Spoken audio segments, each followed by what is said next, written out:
नमस्ते, मैं उज्ज्वला महाराष्ट्र पूना से। जो भी लोगों ने मेरे प्लास्टिक के थैले में कंपोस्ट बनाने का वीडियो देखा है, उन सभी लोगों ने काफ़ी हद तक इन प्लास्टिक के थैले में कंपोस्ट बनाने की तैयारी की थी और उन्होंने कंपोस्ट भी बनाया हुआ था। तो अब कंपोस्ट तैयार हो गया है। वो कैसे दिखता है तैयार होने पर, हम कैसे पहचाने वो तैयार हो गया है, और इसके बाद हम इसे किस तरह से स्टोर कर सकते हैं, इसके बारे में आज हम बात करने वाले हैं। तो देखिए, बहुत सारे कंपोस्ट मैंने बनाए थे। जैसे नीम के पत्तों का कंपोस्ट बनाया था। जो भी हम भगवान जी को फूल चढ़ाते हैं उनके सूखे फूलों का कंपोस्ट बनाया था। कंडों का, उपलों का कंपोस्ट बनाया था। काफ़ी सारे कंपोस्ट मैंने बनाए थे और वो सारे वीडियो चैनल पर अपलोड है। अगर आप चाहें तो उनको देख सकते हैं। उसके लिए अगर आपने सब्सक्राइब नहीं किया है चैनल, तो आपको सब्सक्राइब करना बहुत ज़रूरी है और साथ में प्लेलिस्ट को चेक करना भी ज़रूरी है। और आप वो सारे वीडियो देख के अगले साल के लिए कंपोस्ट बना सकते हैं। अब ये सारे थैले मैंने बनाते वक्त अलग अलग बनाए थे, लेकिन अब तैयार करते वक्त मेरे पास जगह की बहुत कमी है, इसलिए मैं ये सारे थैले एक साथ ही सुखाऊंगी, एक साथ ही उनको छानूंगी और एक साथ ही भर के रखूंगी, और साल भर हम इसको अच्छे से यूज़ कर सकते हैं। हमारे पौधों को सभी तरह के न्यूट्रिएंट्स इस कंपोस्ट से मिल सकते हैं। अब हमारा कंपोस्ट कैसे तैयार हुआ है या फिर तैयार हुआ है या नहीं, इसके बारे में बात करते हैं।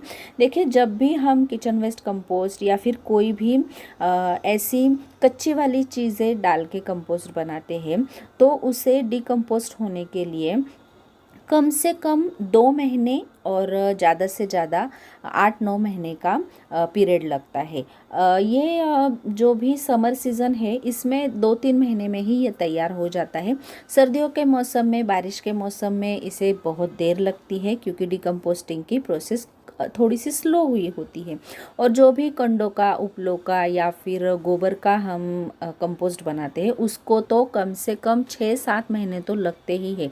वो बहुत जल्दी से डिकम्पोज नहीं होता है, और अगर वो डिकम्पोज नहीं हुआ खाद हम हमारे पौधों को डाल देंगे, तो स्लग, स्नेल, इन जैसी बीमारियां हमारे पौधों को लग जाती है, या फिर बहुत सारी हीट तैयार हो जाती है पौधे के मिट्टी में, और जड़ों के साथ, जड़ों के पास हीट तैयार होने की वजह से हमारे पौधे खराब भी हो सकते हैं। तो डिकम्पोस्टिंग की अच्छे से प्रोसेस होना बहुत ज़रूरी है।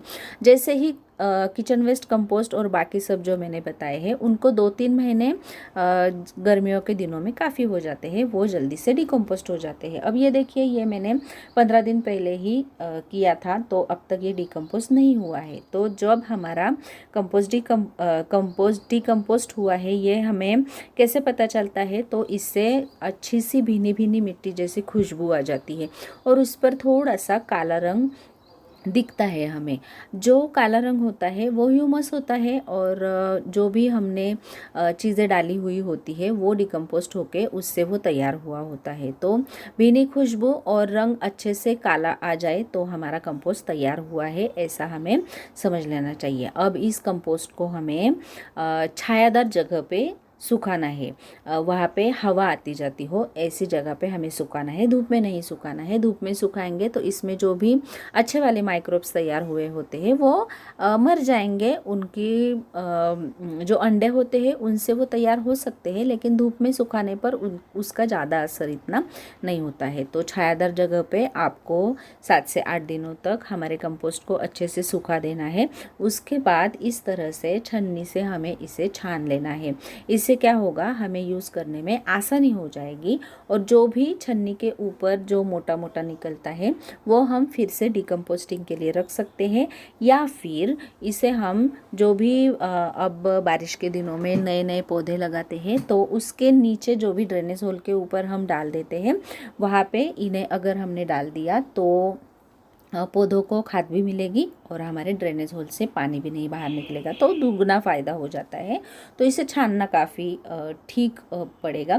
तो देखिए कितना अच्छा तैयार हुआ है, और ये जो ऊपर वाला हिस्सा है इसे हम फिर से डिकम्पोस्टिंग के लिए डाल देंगे। देखिए कितना भरदरा है। मिट्टी में जो भी कंकर पत्थर होते हैं वो निकल आते हैं, या फिर ऐसी कुछ डिकम्पोस्ट नहीं हुई चीज़ें इसमें ऊपर निकल आती है।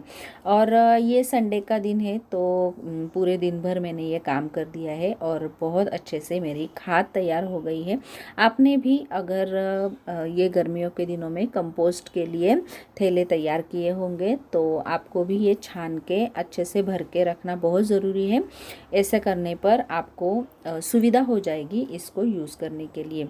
तो अगर आपको ये वीडियो अच्छा लगा तो लाइक ज़रूर कीजिएगा और मेरे चैनल को सब्सक्राइब कीजिएगा। अगर आपके कोई भी दोस्त वगैरह हो जो पौधे लगाते हो, उनको उसमें रुचि हो तो आप उन्हें भी ये वीडियो शेयर कर सकते हैं। तो नमस्ते।